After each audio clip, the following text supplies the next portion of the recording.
আসসালামু আলাইকুম everyone, welcome to হালকেনস্টাইন একাডেমিক টু অ্যাডমিশন কোর্স। আমি জুনায়েদ ইসলাম আছি এই পুরো কোর্স জুড়ে তোমার সাথে। সো আজকে আমরা যে চ্যাপ্টারটা পড়বো সেটা হচ্ছে একদম বেসিক ফার্স্ট চ্যাপ্টার, অর্থায়নের সূচনা। আচ্ছা, অর্থায়নের সূচনা মানে অর্থায়ন কনসেপ্টটার কি প্রারম্ভ। ওকে, সো অর্থায়ন জিনিসটা যদি আমরা জানতে চাই, যদি আমরা শুরুতে বলি যে বেসিক্যালি তুমি ফোনেই তো ক্লাসটা দেখতেছো, তাই না? অথবা তুমি মনিটরে দেখতেছো অথবা ল্যাপটপে দেখতেছো, যেভাবে দেখতেছো, রাইট? সো ধরো তুমি একটা নতুন ফোন কিনবা রেকর্ড ক্লাস করার জন্য বা রেকর্ডেড ক্লাস করার জন্য, লাইভ ক্লাস করার জন্য। ধরো এই ফোনটা যে তুমি কিনবা, তুমি ফোনটা কেনার জন্য ফার্স্টে তোমার কী লাগবে? ফ্যামিলি ধর পারমিশন দিয়ে দিল। ধরো তুমি কলেজে পড়ো, বাট ধরো তোমার বাবাকে বললে বা তোমার মাকে বললে তোমাকে ফোনটা কিনে দিবে, রাইট? ধরো তুমি নিজে শুনেছো তুমি ফোনটা নিবা, তো ফোনটা নেওয়ার জন্য কী লাগবে? অর্থ বা টাকা পয়সা লাগবে, রাইট? সেই টাকা পয়সাটা তুমি কী করবা? ধরো তুমি কলেজে পড়ো, তুমি যদি খুব বেশি রিচ কিড না হও, তাহলে কি তোমার মোটামুটি একটা ভালো ফোন কিনতে টাকাটা জমাইতে হবে, তাই তো? তো তুমি ফার্স্টে কি পরিকল্পিতভাবে টাকার সোর্সগুলোকে ডিফাইন করবা।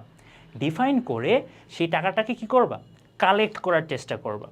টাকাগুলো কালেক্ট করার চেষ্টা করে সেটাকে সঞ্চয় করার চেষ্টা করবা। সঞ্চয় করার চেষ্টা করবা, তার পাশাপাশি সেটাকে কি অন্য ভালো কোথাও কি ডিস্ট্রিবিউট করবা বা ভালো কাজে কি করবা?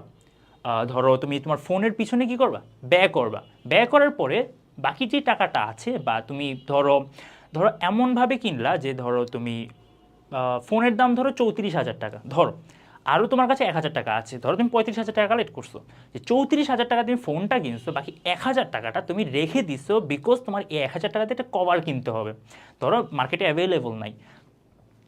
তো যে বাকি টাকাটা আছে, বাকি টাকাটা কি তুমি কিভাবে বেস্ট ওয়েতে খরচ করতে পারো সেটার জন্য নিয়ন্ত্রণ করা বা মানে পর্যবেক্ষণ করা, এই যে টোটাল প্রসেসটা, এই টোটাল প্রসেসটাই কিন্তু অর্থায়ন। ওকে, সো বেসিক্যালি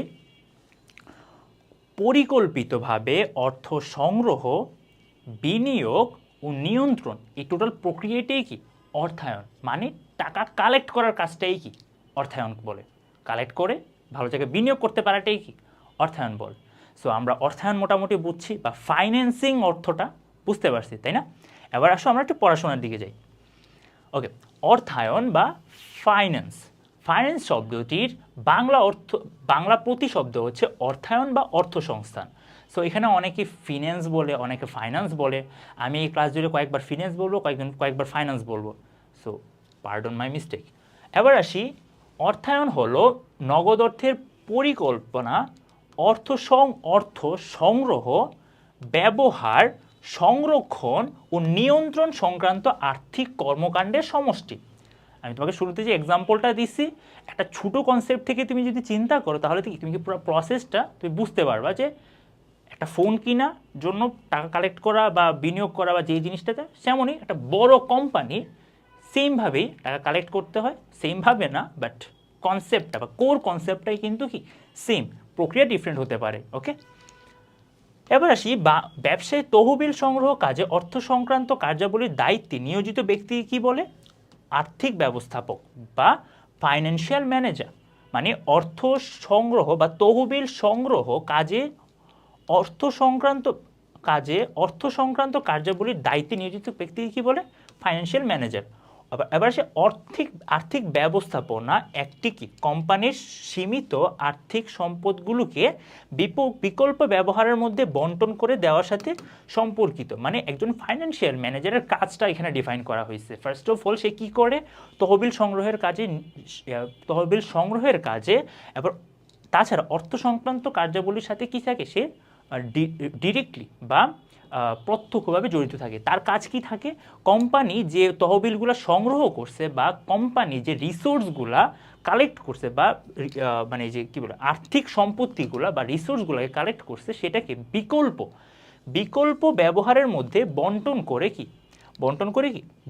করাই কি তার কাজ হয়ে থাকে। বন্টন করার মাধ্যমে মুনাফা অর্জন করে, যেটাকে পোর্টফোলিও বলে বা বৈচিত্র্যায়ন বলে। এগুলো সম্পর্কে আমরা পরে জানবো, বাট আমি বেসিকভাবে কি তোমাকে একজন ফাইন্যান্সিয়াল ম্যানেজারের কী কাজ থাকে সেটা বোঝানোর চেষ্টা করলাম।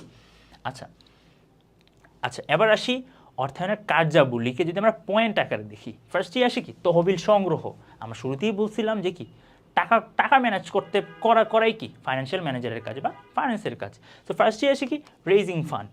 তো তহবিল সংগ্রহ করা, বিভিন্ন সোর্স থেকে তহবিল সংগ্রহ করা। তুমি যদি একটা ফোন কিনতে যাও, তুমি তোমার বাবা থেকে কিছু টাকা নিলে, তুমি তোমার মা থেকে কিছু টাকা নিলে, তুমি তোমার মামা থেকে কিছু টাকা নিলে, তোমার খালামণি থেকে কিছু টাকা নিলে, এই বিভিন্ন সোর্স থেকে তুমি টাকাগুলো কালেক্ট করতেছো, এটাই কি তহবিল সংগ্রহের মধ্যে পড়ে। ঠিক আছে? সো তহবিল সংগ্রহ বিভিন্ন ভাবে হতে পারে। যদি ইন রিয়েল ওয়ার্ল্ডে বলি, শেয়ার বিক্রির মাধ্যমে হতে পারে, ঋণ করে হতে পারে, অথবা নিজস্ব তহবিল বা নিজস্ব সম্পত্তি থেকে কি হতে পারে, তহবিল সংগ্রহ হতে পারে। তো তহবিল সংগ্রহ তার কি মেইন কাজ। এবার আসি কি মূলধন বাজেটিং, সিদ্ধান্ত গ্রহণ। মূলধন বাজেটিং একটা বৃহৎ জিনিস। আমি যদি শর্ট ফর্মে বলি, মূলধন বাজেটিং সিদ্ধান্ত হচ্ছে দীর্ঘমেয়াদী বিনিয়োগ সিদ্ধান্ত। মানে হচ্ছে তুমি বড় বড় যে ইনভেস্টমেন্ট হতে পারে, ধরো বড় বড় ইনভেস্টমেন্ট কি হতে পারে, ধরো কোম্পানি হচ্ছে নতুন একটা ব্র্যান্ড লঞ্চ করবে, বা নতুন একটা ব্র্যান্ড ওপেন করবে, বা নতুন একটা প্রোডাক্ট নিয়ে আসবে, অথবা কোম্পানি হচ্ছে কি চিন্তা করলো যে কি সে শেয়ার থেকে আরও কিছু শেয়ার কিনবে, শেয়ার কিনে কি শেয়ার বিক্রি করবে। ঠিক আছে? অথবা কি অন্য কোনো কোম্পানির শেয়ার কিনে ফেলবে, অন্য একটা কোম্পানি কিনে ফেলবে। এগুলো বড় বড় বা আসবাবপত্র হতে পারে, একটা নতুন বিল্ডিং নির্মাণ হতে পারে। এই দীর্ঘমেয়াদীগুলো কি হবে, আমরা মূলধন বাজেটিংয়ের কাতারে ফেলবো, বা দীর্ঘমেয়াদী বিনিয়োগ। এবারে আসি কি স্বল্পমেয়াদী সম্পদ ব্যবস্থাপনা। স্বল্পমেয়াদী সম্পদ ব্যবস্থাপনা বলতে কি বোঝায়, ধরো ছোটো ছোটো খরচগুলো চিন্তা করো, অফিসের বেতন, অফিস কর্মীদের বেতন, এখানেও কিন্তু সম্পদের ব্যাপারটা আছে, যে তুমি এতগুলো অফিস স্টাফ আছে, তাদেরকে কিভাবে তুমি কি করবা, পেমেন্ট দিবা, তুমি তাদেরকে কিভাবে পে করবা। অথবা তোমার কোম্পানিতে যে মজুদ পণ্য আছে, বা যে মজুদ পণ্য শেষ হয়ে গেলে, বা তোমার কতটুকু মানে কতটুকু সম্পত্তি ব্যয় করলে তোমার খরচ কম আসবে। তারপর হচ্ছে মজুদ পণ্যগুলো কি জাস্ট ইন টাইম, মানে কখনোই নিরাপদ সীমার বিপরীত, কি বলে সেটাকে, হ্যাঁ, নিরাপদ প্রান্তের নিচে কখনো যাবে না, ব্যাপারটা এমন। এবার আসি তহবিল বন্টন। সো আমরা দেখলাম যে তহবিল সংগ্রহ, মূলধন বাজেটিং, স্বল্পমেয়াদী সম্পদ ব্যবস্থাপনা। এবার আসি কি তহবিল বন্টন বা ডিস্ট্রিবিউশন অফ ফান্ড। সো আমরা এখানে ব্যবস্থাপনা করলাম, ব্যবস্থাপনা করে বা সিদ্ধান্ত নেওয়ার পরে এই যে সিদ্ধান্তগুলো গ্রহণ করলাম, যে স্বল্পমেয়াদী কীভাবে ম্যানেজ করব, দীর্ঘমেয়াদী কীভাবে ম্যানেজ করব, তারপর কি আমরা তহবিল বন্টনের দিকে যাব, যে আমরা কিভাবে কোন স্ট্র্যাটেজিতে বা কোন কৌশলে বা কোন প্রকল্পটা সবচেয়ে বেশি কি সুইটেবল, বা কোন কোন প্রকল্পতে বিনিয়োগ করলে আমার সবচেয়ে বেশি মুনাফা হবে বা আর্থিক গেইন লাভ করতে পারবো, সেটাই কি এই তহবিল বন্টনের মধ্যে আসে। সো আমরা যদি এখন আগাই, যে কার্যাবলী দেখার পরে এবার হচ্ছে আমরা কার্যাবলীগুলোকে একটু বিস্তারিত যদি দেখি, যে অর্থায়ন ব্যবস্থাপনার কার্যাবলী যদি বিস্তারিত দেখি, ফার্স্টে কি বিনিয়োগ বা ব্যয় সিদ্ধান্ত। সো বিনিয়োগ আবার ব্যয় দুইটাই কিন্তু সেম কনসেপ্ট। একটা হচ্ছে বিনিয়োগ কাকে বলতেছি, যেটাতে আমার একটা বড় কি গেইন আসবে একটা লম্বা সময় ধরে। ধরো তুমি একটা আসবাবপত্র কিনলা, আসবাবপত্র তুমি 5 বছর ধরে কি করতে পারতেছো, ব্যবহার করতে পারতেছো। আর ব্যয় কি, এই অর্থটা যে ব্যয় হচ্ছে, যার কারণে এটাকে ব্যয় বলা হচ্ছে। কিন্তু কি ব্যয় দুই রকমের হতে পারে, একটা কি দীর্ঘমেয়াদী ব্যয়, একটা কি স্বল্পমেয়াদী ব্যয়। ওকে, দীর্ঘমেয়াদী ব্যয় হচ্ছে কি আসবাবপত্র ক্রয়ের মতোই। আচ্ছা, এবার যদি দেখি যে আর্থিক ব্যবস্থাপকের নিকট সবচেয়ে গুরুত্বপূর্ণ সিদ্ধান্ত বলে বিবেচিত হয় কোনটা, বিনিয়োগ সিদ্ধান্তটা। ওকে, সবচেয়ে গুরুত্বপূর্ণ। কোনো প্রকল্প বা সম্পত্তিতে বিনিয়োগ করলে কোম্পানির উদ্দেশ্য অর্জনে সুবিধা হবে তা নির্ধারণ করাই কি বিনিয়োগ সিদ্ধান্ত। সো এখানে কোম্পানির উদ্দেশ্য বা মুনাফা অর্জনের যে উদ্দেশ্যটা, সেটা সবচেয়ে বেশি কি, বা অন্য কোনো উদ্দেশ্য থাকবে সেটা সবচেয়ে বেশি কি ফ্রুটফুল হবে, সেটাই কি বিনিয়োগ সিদ্ধান্ত। এবার সে প্রকল্প হতে পারে কি হতে পারে, স্বল্পমেয়াদী হতে পারে, দীর্ঘমেয়াদী হতে পারে, আমরা একটু আগে পড়েছিলাম। এবার সেই বিনিয়োগ সিদ্ধান্ত দুইভাবে ভাগ করা যায়, একটা হচ্ছে মূলধন বাজেটিং আর একটা চলতি মূলধন ব্যবস্থাপনা। মূলধন বাজেটিং বলেছিলাম কি দীর্ঘমেয়াদী, এটা সম্পর্কে একটা আলাদা চ্যাপ্টার আছে, তো এটা ওতে আমরা খুব বিস্তারিত পড়বো। আর চলতি মূলধন ব্যবস্থাপনার একটা চ্যাপ্টার আছে, বাট এটা কি হয় স্বল্পমেয়াদী বিনিয়োগ সিদ্ধান্তগুলো কি করা হয়, গ্রহণ করা হয়। আচ্ছা, এবার আসি মূলধন বাজেটিং বা ক্যাপিটাল বাজেটিং, যেটাকে বলে মূলধন বাজেটিং। ওকে, এটা হচ্ছে যে আর্থিক ব্যবস্থাপকের সিদ্ধান্ত গ্রহণ করা হয়, এই ক্ষেত্রে ফাইন্যান্সিয়াল ম্যানেজাররা এই ধরনের ডিসিশনগুলো নিয়ে থাকে। তার হাতে থাকা তহবিলের কতটুকু অংশ সে দীর্ঘমেয়াদে বিনিয়োগ করবে, আর কতটুকু অংশ সে স্বল্পমেয়াদে বিনিয়োগ করবে, বা দীর্ঘমেয়াদের কতটুকু অংশ কোথায় বিনিয়োগ করবে, সেই সবগুলোই কে ডিসিশন নেয়, আর্থিক ব্যবস্থা ডিসিশন নেয়। সো এক্ষেত্রে দীর্ঘমেয়াদী সম্পদে বিনিয়োগ করতে হবে দক্ষতার সাথে একটা ম্যানেজারকে। আচ্ছা, মূলধন বাজারের উদ্দেশ্যটা যদি দেখি, যে এটার উদ্দেশ্য হচ্ছে ভবিষ্যতে বেশ কয়েক বছর ধরে প্রত্যাশিত নগদ প্রবাহ বা আয়ের আগমন যাতে ঘটে। মানে হচ্ছে ধরো তুমি আরেকটা কোম্পানি কিনে ফেললা, অথবা ধরো তুমি এমন একটা মেশিন কিনলা, ঠিক আছে, একটা মেশিন কিনলা, এই মেশিন থেকে তুমি 5 বছর বা 10 বছর যাবত 10 বছর যাবত অনেকগুলা কি করতে পারতেছো, প্রোডাক্ট তৈরি করতে পারতেছো। এই যে মেশিনটা অনেক বড় অ্যামাউন্ট দিয়ে যেটা মেশিন কিনলা, এই মেশিন থেকে যদি তুমি একটা লম্বা সময় ধরে কি পেতে পারো, সুবিধা পেতে পারো, সেই জন্যই কি এই মূলধন বাজেটিংয়ের থ্রুতে অর্থ বিনিয়োগ করা হয়ে থাকে। সো উদ্দেশ্যটা আমাকে আই হোপ বুঝাতে পারছি।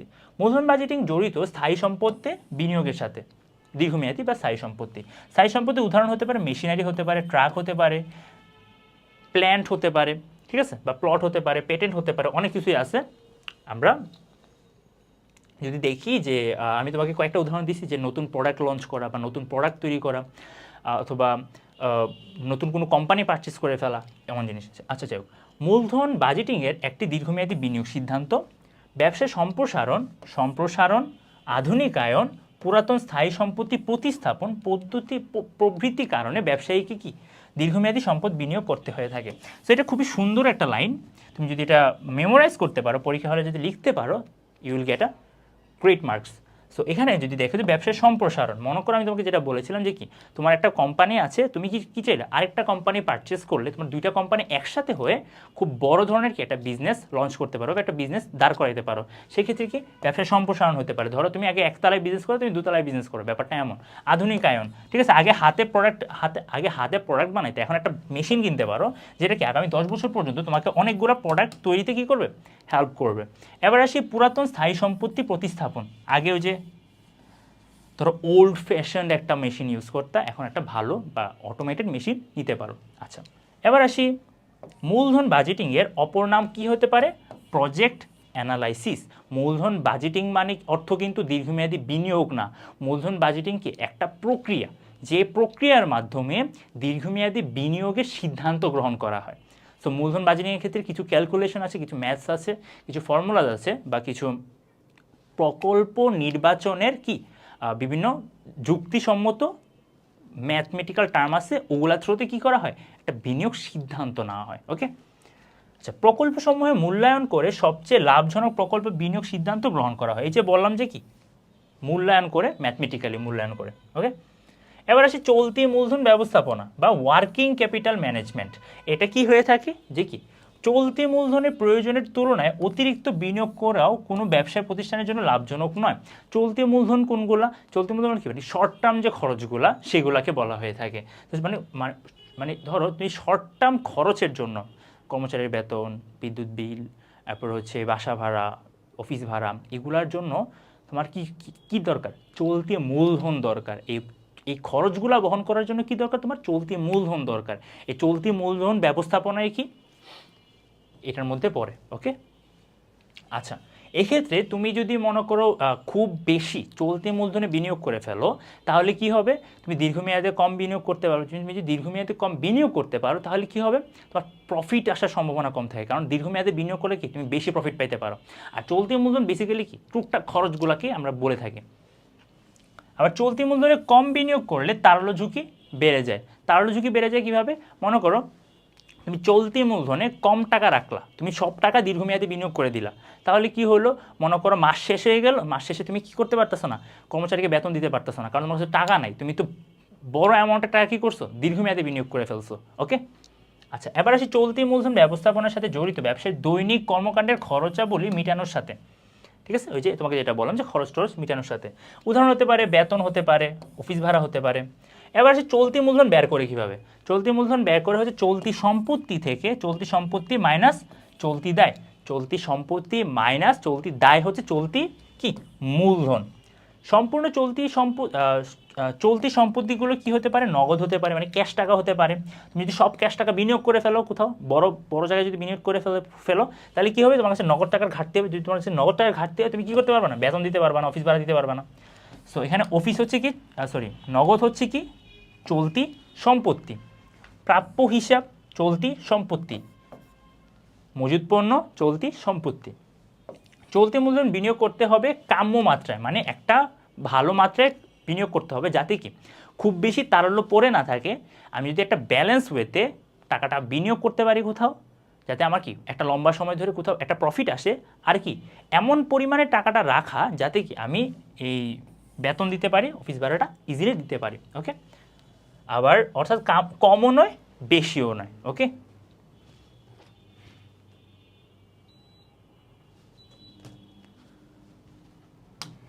এবার আসি কর্মসংস্থান সংক্রান্ত সিদ্ধান্ত। আমরা কি কি দেখলাম? বিনিয়োগ সিদ্ধান্ত দেখা হয়েছে। আরেকটা কার্যাবলীর মধ্যে কি পড়ে? কর্মসংস্থান সংক্রান্ত সিদ্ধান্ত। ব্যাপারটা কি? বিনিয়োগ সিদ্ধান্ত কোনো কোনো সম্পদে কত টাকা বিনিয়োগ করা হবে তা কি নির্ধারণ করা হয়ে থাকে।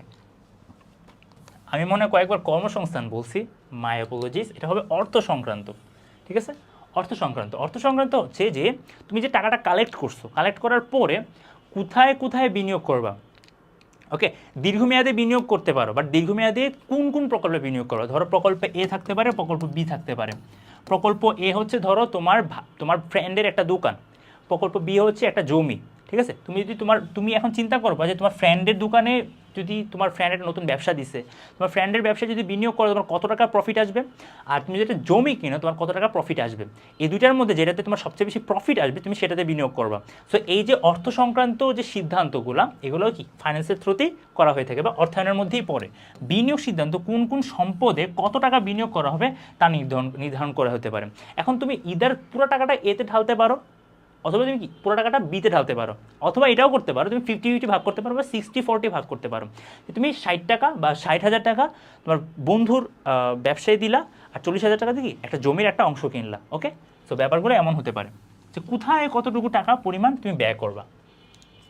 অর্থ সংক্রান্ত সিদ্ধান্ত এসে ওই সকল বিনিয়োগের জন্য প্রয়োজনীয় অর্থ কোন উৎস থেকে নেওয়া হবে এ সংক্রান্ত সিদ্ধান্ত নেওয়া হয়ে থাকে। কোথায় কতটুকু বিনিয়োগ করবা আর কোন কোন উৎস থেকে তুমি কি টাকাটা কালেক্ট করবা। উৎসগুলো অনেকগুলো হতে পারে, বললাম কি শেয়ার বিক্রি করে হতে পারে, নিজের পকেট থেকে দিতে পারে, ঋণ নিতে পারে। এখন তুমি কি খুব বেশি ঋণ নিবা নাকি কি খুব বেশি শেয়ার থেকে নিবা, এটা কি ডিসিশন নেওয়ার কাজ কার? ফাইন্যান্সিয়াল ম্যানেজারের বা অর্থায়নের থ্রুতে তুমি এটা নিতে পারবা। ওকে, এবার সে অর্থ সংক্রান্ত প্রধান উৎস দুইটি, অর্থ সংস্থানের প্রধান উৎস দুইটি। অর্থ সংস্থান বা মানি কালেক্ট করার মেইন উৎস কি? দুইটা। একটা হচ্ছে নিজস্ব মূলধন বা ইকুইটি ক্যাপিটাল, আর একটা কি ঋণকৃত মূলধন। নিজস্ব মূলধনের মধ্যে দুইটা জিনিস পড়ে, একটা হচ্ছে তোমার নিজের পকেট থেকে টাকা বের করে দিছো, আর একটা কি শেয়ার বিক্রির মাধ্যমে কি করছো?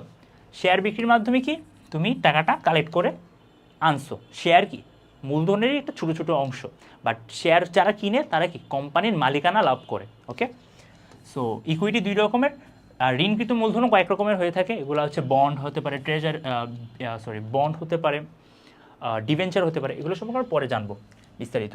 ব্যবসায় প্রতিষ্ঠান এই দুইটি উৎসের যে কোনো একটি থেকে অথবা এদের মিশ্রণ, তুমি ইকুইটি থেকে 60% নিতে পারো, আবার ঋণকৃত মূলধন থেকে 40% নিতে পারো, ইটস আপ টু ইউ। ওকে, এই দুইটি উৎসের মিশ্রণে কোনটি কত পার্সেন্ট থাকবে তা নির্ধারণ করা এই সিদ্ধান্তের আওতাভুক্ত, মানে অর্থ সংস্থান সিদ্ধান্তের আওতাভুক্ত হয়ে থাকে। মূলধন কাঠামো হচ্ছে দীর্ঘমেয়াদী ঋণ প্লাস শেয়ার মূলধন এর মিশ্রণ। মূলধন কাঠামো বা ক্যাপিটাল স্ট্রাকচার যেটাকে বলো, তুমি তোমার কোম্পানির 60% ধরো শেয়ার থেকে নিলা বা ইকুইটি থেকে নিলা, আর 40% ধরো কি ঋণ থেকে নিলা। সো এই যে স্ট্রাকচার বা এই যে কাঠামো, এই কাঠামোকে কি বলে? মূলধন কাঠামো। মূলধন কাঠামোকে কি বলা হয়?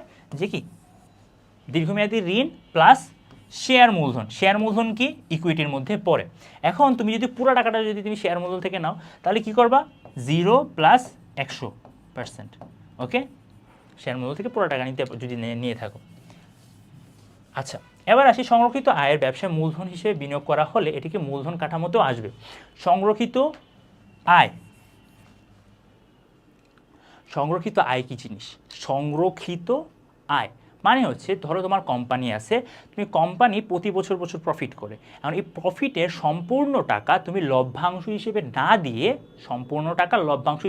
লভ্যাংশ কাদের দেয়? শেয়ার হোল্ডারদের দেয়। শেয়ার হোল্ডার কাকে বলে? যারা তোমার কোম্পানির শেয়ার কিনছে। এখন তোমার কোম্পানির প্রফিটের পুরো টাকাটা লভ্যাংশ হিসেবে না দিয়ে কিছু টাকা যখন তুমি কি আলাদা করে রাখো, পরবর্তীতে কোথাও ইনভেস্ট করার জন্য তুমি যখন সেটাকে সঞ্চয় করো সেটাকে কি বলে, সংরক্ষিত আয় বলে। এখন সংরক্ষিত আয় যদি এখানে যুক্ত হয়, এখানে যুক্ত হতে পারে, ঠিক আছে, মানে হচ্ছে যে তোমার 30% ঋণ আসতে পারে, 10% কি হতে পারে, সংরক্ষিত মুনাফা হতে পারে। ওকে, আচ্ছা, সংরক্ষিত মুনাফা কি একটি অভ্যন্তরীণ অর্থায়ন উৎস, এটা খুব ভালোভাবে মাথায় রাখবা। সংরক্ষিত মুনাফা কি একটি অভ্যন্তরীণ অর্থায়নের উৎস। ঋণ কি বাহ্যিক, মানে তুমি জনগণ থেকে কি করতেছো, ঋণ নিচ্ছ, লোন নিচ্ছ, সেটা কি বাহ্যিক হবে। আর সংরক্ষিত মুনাফা কি অভ্যন্তরীণ, কারণ তুমি তোমার কোম্পানিরই জমানো টাকাটা কি করতেছো, ইনভেস্ট করতেছো। আবার এবার আসি লভ্যাংশ সিদ্ধান্ত। লভ্যাংশ সিদ্ধান্ত কি, ওই যে যেটা বলেছিলাম, অর্জিত মুনাফার কি পরিমাণ বা কত শতাংশ শেয়ার মালিকদের মধ্যে বন্টন করবা, সেটা কি লভ্যাংশ সিদ্ধান্তের মধ্যে পড়ে। সবটুকু মুনাফা লভ্যাংশ হিসেবে বন্টন করে দিতে পারে কোম্পানি, পুরো টাকাটা কি লভ্যাংশ হিসেবে দিতে পারে, অথবা কি কিছু অংশ লভ্যাংশ হিসেবে দিতে পারে, কিছু অংশ কি সংরক্ষিত মুনাফাতে বা কি সাধারণ সঞ্চিতিতে কি করতে পারে, আলাদা করে রাখতে পারে। সো এটাকে বলা হয় কি ডিভিডেন্ড পে আউট রেশিও বলা হয়। এটাতে কি বলা হয়, মুনাফার কত শতাংশ কোম্পানি বন্টন না করে রেখে দিবে তাকে বলা হয় সংরক্ষিত মুনাফার হার, মানে কি রিটেনশন রেশিও। রিটেনশন রেশিও যেটাকে বললাম যে কি, ধরো তোমার প্রফিট হয়েছে ধরো 100%, ধরো এই 100%-এর মধ্যে তুমি কি ধরো 70% কি দিলা, লভ্যাংশ হিসেবে দিলা। মনে করো 10,000 টাকা প্রফিট হয়েছে আর 10 লক্ষ টাকা প্রফিট হয়েছে, তুমি কি 7 লক্ষ টাকা বা 7 লক্ষ টাকা কি করলা, জনগণকে লভ্যাংশ হিসেবে দিলা। 3 লক্ষ টাকা তুমি আলাদা করে কি করলা, রিটেনশন রেশিওতে রেখে দিলা, মানে কি সংরক্ষিত মুনাফার হিসেবে রেখে দিলা। আর সংরক্ষিত মুনাফার হারকে কি বলে, রিটেনশন রেশিও। এই 70% হচ্ছে কি ডিভিডেন্ড পে আউট রেশিও। এই আর যে বাকি যে 30% আছে, বাকি 30%টা কি retention ratio. Okay, I hope কিছুটা ক্লিয়ার করতে পারছি। যে প্রফিটটা হয়েছে, কোম্পানির যে প্রফিটটা হয়েছে, প্রফিটের যতটুকু পার্সেন্ট তুমি লভ্যাংশ হিসেবে দিচ্ছ সেটা কি ডিভিডেন্ড পে আউট রেশিও। যতটুকু পার্সেন্ট তুমি লভ্যাংশ হিসেবে না দিয়ে কোম্পানিতে রেখে দিচ্ছ, এটা রিটেনশন রেশিও। কোম্পানি লভ্যাংশ বন্টন করতে হবে কাম্য মাত্রায়, ঠিক আছে, মানে যাতে কোম্পানিতে কিছু টাকা পয়সা থাকে, যদি কোম্পানিতে কি পরবর্তীতে কোথাও ইনভেস্ট করতে পারে। আচ্ছা, এবার আসি অর্থায়ন কি কি উৎস থেকে করা হয়ে থাকে।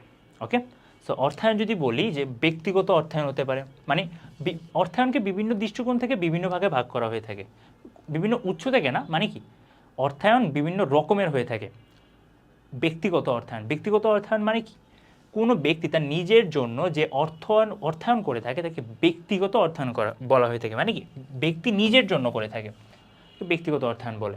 ব্যক্তিগত অর্থায়ন সাধারণত ব্যক্তির নিজের আয় হতে পারে, আত্মীয় স্বজনের নিকট থেকে হতে পারে, ব্যাংক থেকে কি হতে পারে, কালেক্ট করতে পারে। মানে যখন নিজের জন্য টাকাটা কালেক্ট করা হয়, মানে তুমি তোমার ফোন কিনবা একটা, তুমি ফোন কেনার জন্য কি করতে পারো, তুমি নিজের জন্য, রাইট, সেই নিজের জন্য তুমি যদি তোমার নিজের পকেট মানি হতে পারে, অথবা তুমি যদি কোনো কোথাও টিউশন করো বা প্রাইভেট পড়াও বা কোনো একটা সোর্স থেকে তোমার যদি যে ইনকামটা হয় সেটা আসতে পারে। আত্মীয় স্বজন আসতে পারে, তুমি আত্মীয় স্বজন থেকে কি ধরো মামা হতে পারে, খালামণি হতে পারে, তাদের থেকে কি টাকাটা নিতে পারো। ব্যাংক থেকে কি করতে পারো, তুমি একটা শর্ট একটা কি লোন নিতে পারো, সেটা কি ব্যক্তিগত অর্থায়ন বলে, বা নিজের জন্য বা পার্সোনাল ফাইন্যান্সিং বলে।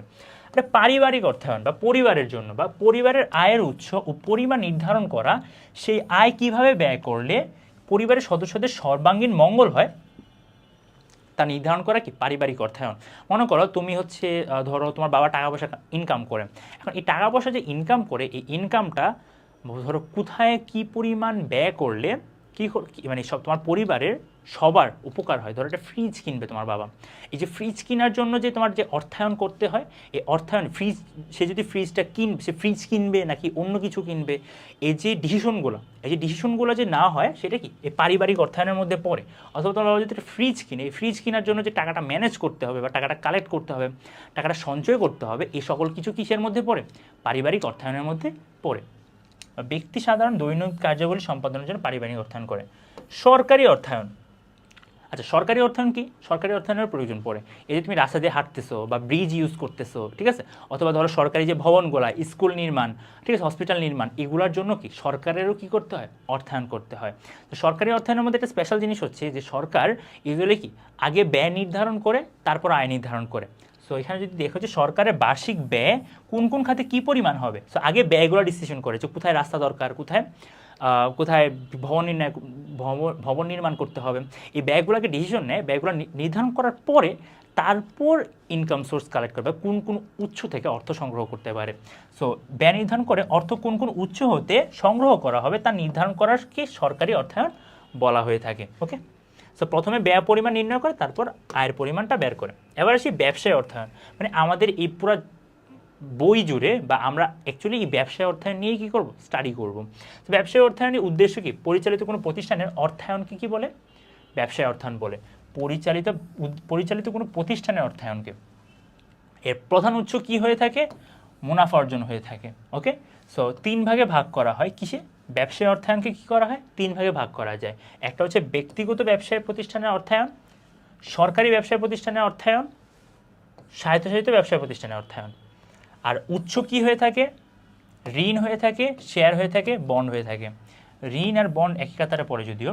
আচ্ছা, এখন আমি তোমাকে যদি একটু ক্লিয়ার করে বলি যে ব্যবসায় অর্থায়ন 3 ভাগে ভাগ করা যায়। একটা হচ্ছে কি ব্যক্তিগত ব্যবসায়, মানে ইউজুয়ালি এক মালিকানা ব্যবসা বলো, অংশীদারি ব্যবসা বলো, মানে মোট কথা হচ্ছে ব্যবসায়ের জন্য একটা কোম্পানি পরিচালনার জন্য যে অর্থায়নগুলো করা হয় সেটাকে কি বলে, ব্যক্তিগত ব্যবসায় অর্থায়ন বলা হয়। সরকারি কোনটা, সরকারি ব্যবসা কিন্তু আছে। ওকে, সরকারি ব্যবসা বিভিন্ন ধরনের সরকারি কোম্পানি আছে, তাই না? এই সরকারি কোম্পানি ব্যবসা পরিচালনার জন্য যে অর্থায়ন করা থাকে সেটা কি সরকারি ব্যবসা প্রতিষ্ঠান বলে। আর স্বায়ত্তশাসিত কি জিনিস, স্বায়ত্তশাসিত হচ্ছে যে কি এরা সরকারের থেকে একটু ডিফারেন্ট, এরা নিজেদের আইন অনুযায়ী চলে। যেমন ধরো ঢাকা বিশ্ববিদ্যালয়ে কিন্তু অর্থায়ন করতে হয়। ঢাকা বিশ্ববিদ্যালয়ে কিন্তু কি বড় বড় বিল্ডিং নির্মাণ করতে হয়, ক্লাসরুমগুলোতে এসি দিতে হয়, ক্লাসরুম পরে হচ্ছে বিল্ডিংয়ের খরচ আছে, এসব কিছুর জন্য যে অর্থায়ন করা হয় এগুলো কি স্বায়ত্তশাসিত ব্যবসায় কি প্রতিষ্ঠানের অর্থায়ন বলা হয়, বা স্বায়ত্তশাসিত অর্থায়ন আর কি। এবার আসি অব্যবসায়ী প্রতিষ্ঠান কোনগুলো হতে পারে, যেগুলো সেবা প্রদান করে। ধরো সেবা প্রদান করে এনজিও হতে পারে, অথবা ধরো বিভিন্ন সেবা প্রদানকারী প্রতিষ্ঠানগুলো, এদের মূল উদ্দেশ্য মুনাফা অর্জন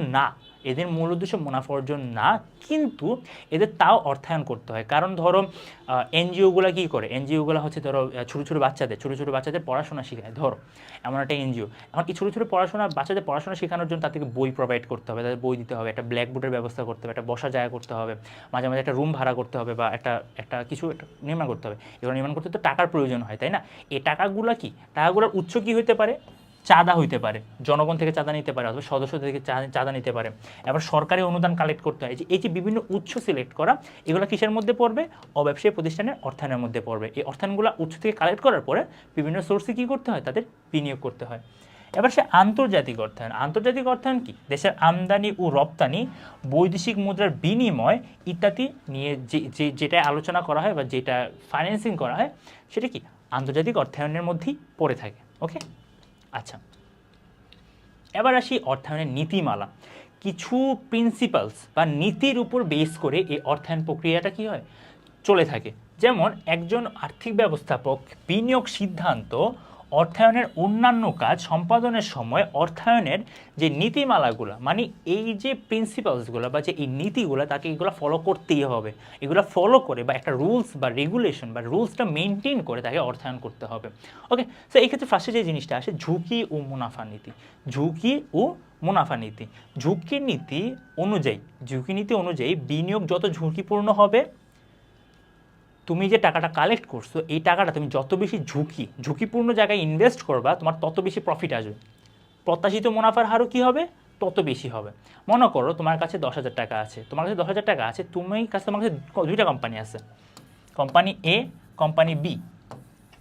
কোম্পানি এর ঝুঁকি অনেক বেশি, ঠিক আছে? কোম্পানি এর ঝুঁকি কি অনেক বেশি, কোম্পানি বির ঝুঁকি অনেক কম। এখন তুমি কোন কোম্পানিতে ইনভেস্ট করবা, তুমি যেটাতে ঝুঁকি কম সেটাতে ইনভেস্ট করো, রাইট? ওকে, এখন কোম্পানি কি এখানে বসে থাকবে নাকি? কোম্পানি এ তো এখানে বসে থাকবে না, তো কোম্পানি এরও তো ইনভেস্টর দরকার। ওকে, সো তোমার কোম্পানি এ যদি ইনভেস্টর পায়, যেহেতু সে জানে আমি অনেক ঝুঁকিপূর্ণ, তাহলে সে কি করবে, তোমার রিটার্ন বা সে তোমাকে 14% করে কি দিবে, প্রফিট দিবে। আর তার যেহেতু ঝুঁকি কম, সে তোমাকে ধরো 10% করে কি দিবে, প্রফিট দিবে। ওকে, সো ইউজুয়ালি তুমি যদি বেশি প্রফিট চাও তাহলে কি তুমি 14%-এ ইনভেস্ট করবা। তুমি যদি ঝুঁকি কম চাও, যে আমার টাকাটা মাইট যেতে পারে, আমার টাকাটা কি নষ্ট হতে পারে, আমার টাকাটা মেরে দিতে পারে, এরকম যদি রিস্ক থাকে তাহলে কি তুমি এটাতে ইনভেস্ট করতে পারো। তুমি যদি এটাকে ইনভেস্ট করো তাহলে কি তুমি কম প্রফিট পাবা। তো ব্যাপারটা এদিকে যে বিনিয়োগ যত ঝুঁকিপূর্ণ হবে তোমার প্রফিট তত বেশি হবে। ওকে, এখন ঝুঁকি ও মুনাফার মধ্যে ধনাত্মক সম্পর্ক থাকে, মানে ঝুঁকি বেশি, এই যে ঝুঁকি বেশি তোমার প্রফিটও কি বেশি, ঝুঁকি কম প্রফিটও কম। ওকে, সো অর্থাৎ ঝুঁকি বেশি হলে মুনাফা বেশি হবে, ঝুঁকি কম হলে মুনাফা কম হবে। যার কারণে সরকারি বন্ড, এই যে সরকারি বন্ড, সরকার কখনো দেউলিয়া হয় না। যার কারণে তুমি যদি সরকারি বন্ডে বা সরকারি বিলে বিনিয়োগ করো তাহলে কি তোমাকে কম প্রফিট দিবে। যে ঝুঁকিমুক্ত বিনিয়োগ বিনিয়োগ কারণ সরকারি বন্ডের সুদের হার কি নির্দিষ্ট থাকে বা কি কম থাকে। আর তাহলে তুমি আর কোম্পানিগুলো ধরো প্রাইভেট যে কোম্পানিগুলো বা পাবলিক যে কোম্পানিগুলো, এগুলোতে কি আয়ের হার বেশি থাকে কারণ এগুলোতে ঝুঁকিও বেশি থাকে। ওকে, সো এই ঝুঁকি ও মুনাফার নীতি তোমাকে এটাই বলতেছে যে কি তুমি যদি বেশি ঝুঁকিপূর্ণ জায়গায় ইনভেস্ট করো তোমার সেখানে প্রফিট বেশি আসবে, কিন্তু তুমি এত বেশি ঝুঁকিপূর্ণ জায়গায় ইনভেস্ট করো না যাতে কি তোমার পুরো টাকাটাই কি মাইট যায় বা তোমার পুরো টাকাটাই কি হয়ে যায়, মানে ব্যাংক্রাফটেড হয়ে যায় বা তুমি কি দেউলিয়া হয়ে যেতে পারো, এমন কোনো জায়গায় কি ইনভেস্ট করতে পারো না। আচ্ছা, এবার আসি তারল্য ও মুনাফা নীতি। তারল্য ও মুনাফা নীতি, তারল্য কী জিনিস? তারল্য হচ্ছে তোমার কাছে কত টাকা ক্যাশ আছে, তোমার কাছে যত টাকা ক্যাশ আছে বা তোমার ক্যাশের পরিমাণটা কি তারল্য বলা হয়। কোনো দ্রব্য সম্পদ বা সিকিউরিটি বিক্রি করে কত দ্রুত নগদ অর্থ পাওয়া যায় তাকে অর্থায়নের তারল্য নামে পরিচিত। তারল্য মানে কি বললাম যে লিকুইড মানি, মানে তোমার কাছে নগদ অর্থ, এই নগদ অর্থ কি বেসিক্যালি তারল্য বলে। এখন ধরো তুমি এমন একটা জায়গায় ইনভেস্ট করলা, ধরো তুমি 10 বছরের একটা প্রকল্পে ইনভেস্ট করলাম। কারণ কি? কারণ তুমি যেহেতু এটা অনেক লম্বা সময়ের একটা এখানে ইনভেস্ট করে তুমি অনেক বেশি কী পাবা, প্রফিট পাবা। এখানে তুমি অনেক বেশি মুনাফা পাবা, ধরো 40% মুনাফা পাবা। ঠিক আছে, এখন এমন একটা জায়গায় তুমি ইনভেস্ট করলা, ধরো এটাতে তুমি 2 বছর ইনভেস্ট করলা, 2 বছর পরে কি তোমাকে টাকাটা ফেরত দিয়ে দিবে, কিন্তু এটা তোমার ইনভেস্টমেন্ট মাত্র 12%। এখন তুমি হয়তো চিন্তা করতে পারো যে হ্যাঁ আমি এখানে ইনভেস্ট করে দিই, পুরো টাকাটা ইনভেস্ট করে দিই, তাহলে কি হবে, আমি 40% মুনাফা পাবো। কিন্তু এটা একটা ভুল সিদ্ধান্ত হতে পারে, কারণ তুমি যদি সম্পূর্ণ নগদ অর্থ যদি তুমি এখানে ইনভেস্ট করে দাও তাহলে কি হবে, তুমি বাসা ভাড়া দিতে পারবে না, তুমি কি দোকান ভাড়া দিতে পারবে না, তুমি কি কর্মচারী বেতন দিতে পারবে না। সো এই তারল্য ও মুনাফা নীতি তোমাকে এটাই বলে কি তোমার তারল্য আর মুনাফা দুইটার মধ্যে ব্যালেন্স করে চলতে হবে। মানে হচ্ছে কি তুমি নগদ অর্থ কিছু টাকা তুমি এখানে ইনভেস্ট করতে পারো, কিছু টাকা তুমি কি এখানে ইনভেস্ট করতে পারো, যাতে তুমি কি 10 বছর ধরে এখানে খাটলো টাকাটা ঠিক আছে, বাট তুমি 2 বছর পরে বা দ্রুত সময়ের মধ্যে তুমি কি টাকাটা আবার রিটার্ন পাইলা 2 বছর পরে। 12% তো ইনভেস্ট হইলই, ঠিক না, কিন্তু তুমি কি কিছু, যেহেতু দুইটার মধ্যে ইনভেস্ট করতে হচ্ছে তাহলে কি তুমি কিছু টাকা 40%-এ পাচ্ছ, কিছু টাকা 12%-এ পাচ্ছ, কিছু স্যাক্রিফাইস করতে হচ্ছে, বাট স্টিল কি একটা ব্যালেন্স রয়ে গেছে। সো এই ব্যালেন্স থাকাটাই কি এই তারল্য ও মুনাফা নীতির কি মেইন উদ্দেশ্য বা মেইন লক্ষ্য। ওকে, এবার আসি বৈচিত্র্যায়নের নীতি। বৈচিত্র্যায়নের নীতি কি বা ডিফারেন্স বা ডাইভার্সিফিকেশন যেটাকে বলে। তো এখানে যে বিনিয়োগকারী তার সকল অর্থ একটি সম্পদে বিনিয়োগ না করে একাধিক সম্পদে বিনিয়োগ করবে যাতে কি ঝুঁকি হ্রাস হয়। মনে করো তোমার কাছে A, B, C 3টা কোম্পানি আছে, ঠিক আছে। এখন তুমি ধরো তোমার সম্পূর্ণ টাকা তুমি এতে ইনভেস্ট করে দিলা। ধরো তোমার কাছে 10,000 টাকা ছিল, তুমি 10,000 টাকা কী করলা, এতে ইনভেস্ট করে দিলা। দেয়ার ইজ নো গ্যারান্টি যে কি এই কোম্পানি কোনো না কোনো সময় দেউলিয়া হয়ে যাবে। যদি তোমার এই কোম্পানি দেউলিয়া হয়ে যায় বা এই কোম্পানি যদি ব্যাংক্রাফট হয়, মানে ব্যবসা বন্ধ করে দেওয়ার মতো অবস্থা হয়, তাহলে তুমি যে 10,000 টাকাটা ইনভেস্ট করছিলে এটা পুরাটা গচ্ছা বা পুরাটা নষ্ট হয়ে গেছে। এই যে একটা ঝুঁকি আছে, তাই না, এই ঝুঁকিটাকে এড়ানোর জন্য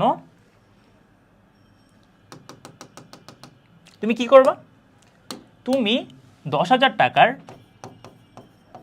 কিছু টাকা এতে ইনভেস্ট করবা, কিছু টাকা বিতে, কিছু টাকা সিতে ইনভেস্ট করবা।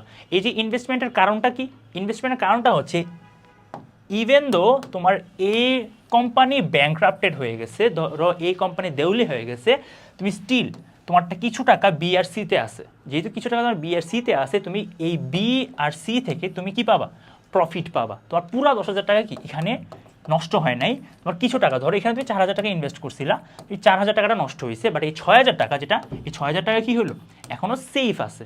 সো কী হইলো, একটা সম্পত্তিতে বিনিয়োগ না করে বিভিন্ন সম্পত্তিতে বিনিয়োগ করে যে ঝুঁকি হ্রাস করা হয়, সেটাকে কি বলে, বৈচিত্র্যায়ন বা বহুমুখী নীতি বলে।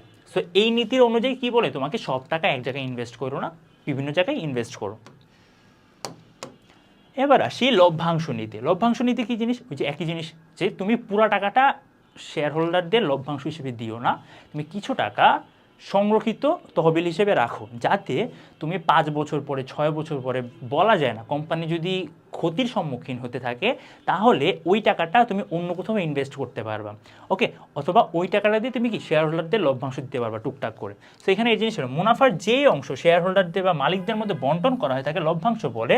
আর ভবিষ্যৎ বিনিয়োগের উদ্দেশ্যে বা ব্যবসা সম্প্রসারণের জন্য যে টাকাটা, প্রফিটের যে টাকাটা রেখে দেওয়া হয়, সেটাই কি বলে, সংরক্ষিত মুনাফা বলা হয়ে থাকে, ওকে।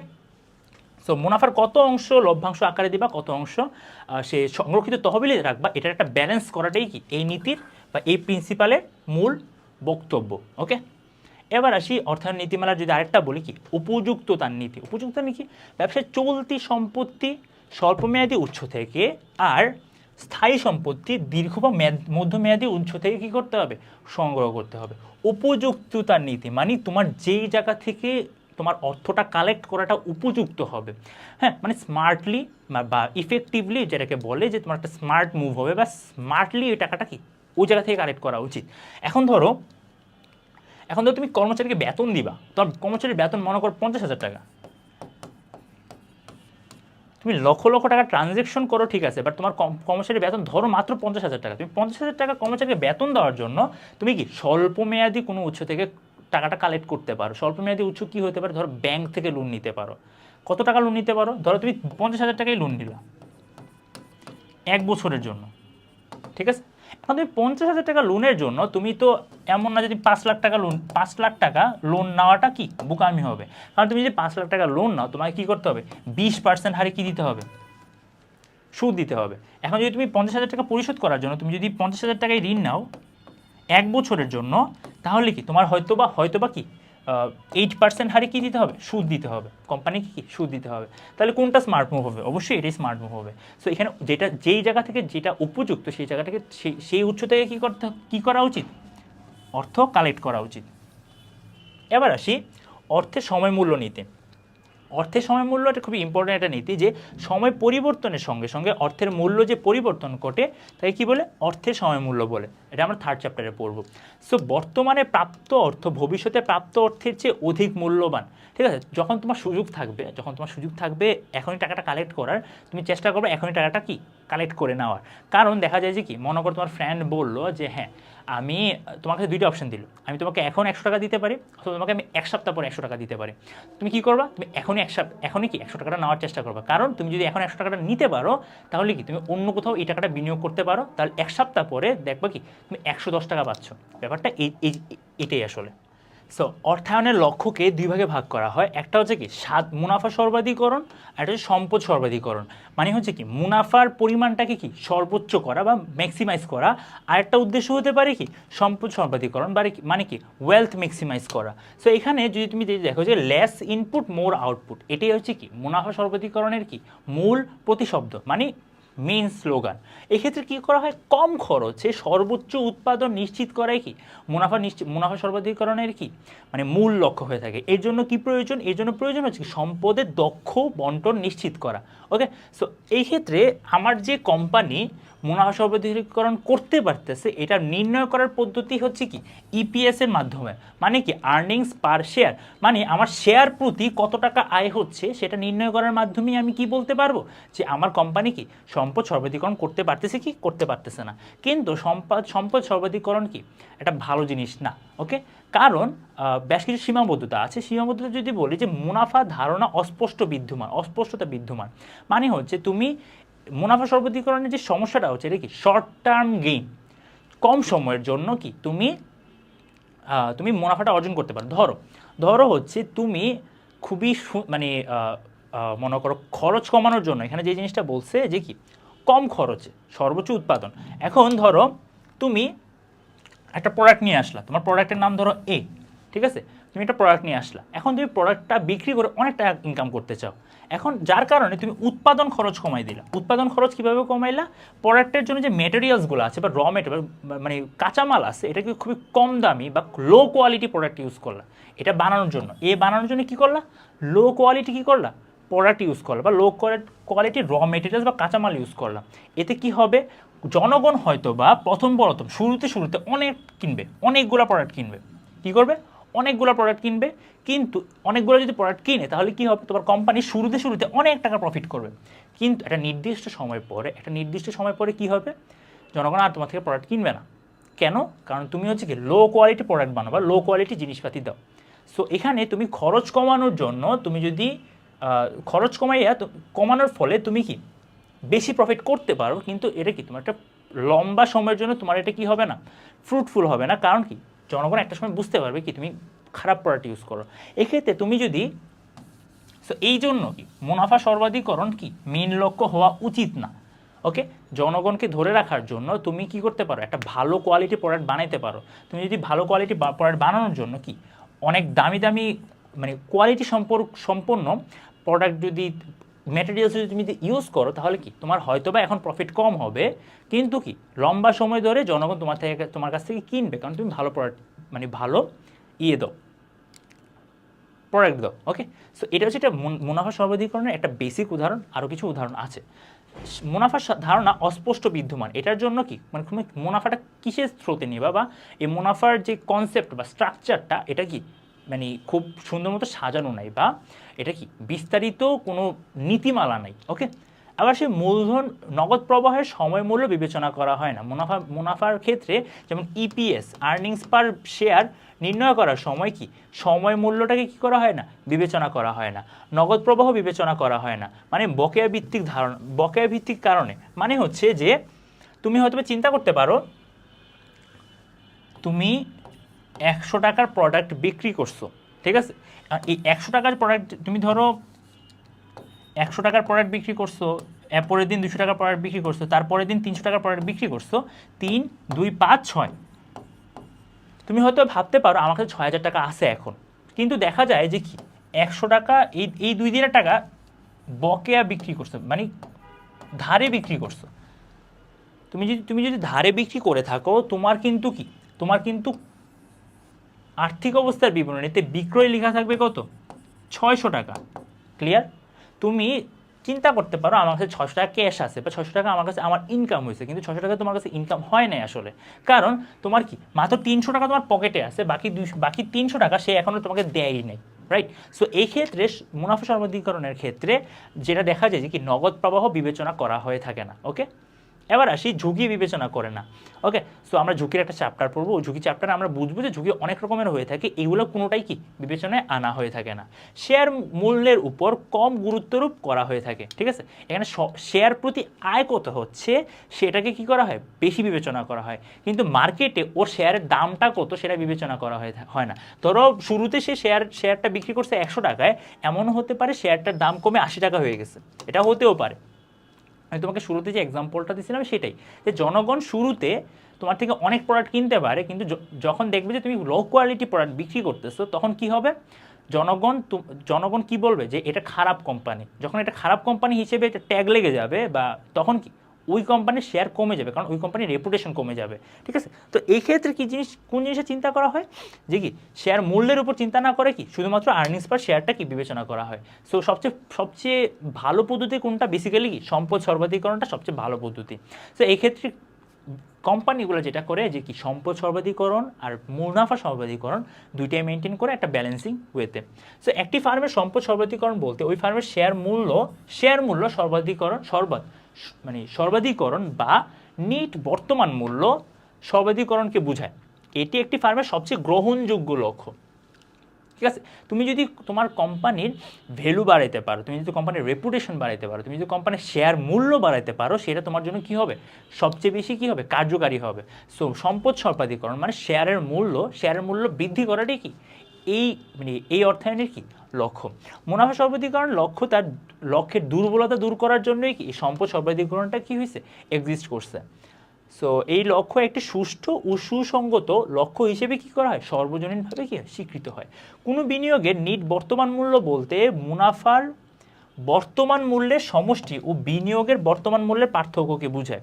ওকে, সো কোনো কোম্পানির নিট বর্তমান মূল্য কি বলতে কি বোঝায়, যে মুনাফার বলতে মুনাফার বর্তমান মূল্যের সমষ্টি, মানে হচ্ছে যে তুমি ফিউচারে কত টাকা ইনকাম করবা, মানে ফিউচারে তুমি কতগুলো টাকা ইনকাম করবা, এই সবগুলো টাকার বর্তমান মূল্য প্রেজেন্ট ভ্যালু থেকে তুমি কত টাকা ইনভেস্ট করছো, মানে ইনভেস্টেড মানি, এটার কি করা হয়, বিয়োগফলটাই কি বের করা হয় সম্পদ সর্বাধিকরণের ক্ষেত্রে। মানে তুমি ধরো বর্তমানে হয়তো অনেক টাকা ইনভেস্ট করছো, কিন্তু তুমি একটা ভালো প্রোডাক্ট দিতেছো জনগণকে। তুমি যদি ভালো প্রোডাক্ট দাও, মানে কি জনগণ তোমার থেকে বছরের পর বছর প্রোডাক্ট কিনবে। যদি বছরের পর বছর প্রোডাক্ট কিনে, তাহলে কি এই প্রেজেন্ট ভ্যালু তোমার অনেক বেশি হবে। কারণ কি ভবিষ্যতে যে অর্থগুলো পাবা সেটাকে যদি তুমি প্রেজেন্ট ভ্যালুতে কনভার্ট করো, মানে কি সবগুলোকে একসাথে যদি বর্তমানে হিসাব করো, সেটা কি তোমার ইনভেস্টমেন্ট থেকে বেশি হবে। আর এটাই কি তোমার জন্য একটা বড় মানে সম্পদের কি সর্বাধিকরণটা নিশ্চিত হবে।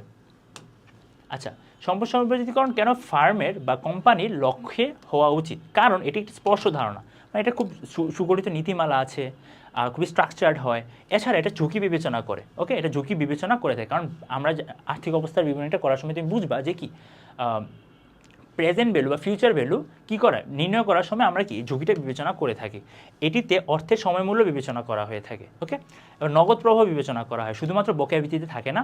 তোমার অ্যাকচুয়ালি যদি তোমাকে যেটা বললাম যে 100, 200, 300 বিক্রয়, এখন তোমার যদি 300 টাকা পকেটে থাকে, এই 300 টাকাটি কী করা হয়, বিবেচনা করা হয়। সো নগদ প্রবাহ বিবেচনা করা হয় যে তুমি কখন কত টাকা পাচ্ছ। এটি শেয়ার মূল্যের উপর অধিক গুরুত্ব দেওয়া হয়, সাথে শেয়ার থেকে কত টাকা আয় হচ্ছে সেটাকে কি বেশি ফোকাস দেওয়া হয় না। আচ্ছা, এখন আমাদের অর্থায়ন সম্পর্কিত চ্যাপ্টারটা মোটামুটি শেষ। আমরা মোটামুটি অনেকগুলো কভার করছি যে অর্থায়ন কী, অর্থায়নের উৎসগুলো কী হতে পারে, অর্থায়নের কার্যাবলী কী হতে পারে, অর্থায়নের নীতিমালা কী হতে পারে, অর্থায়নের লক্ষ্য কী হতে পারে।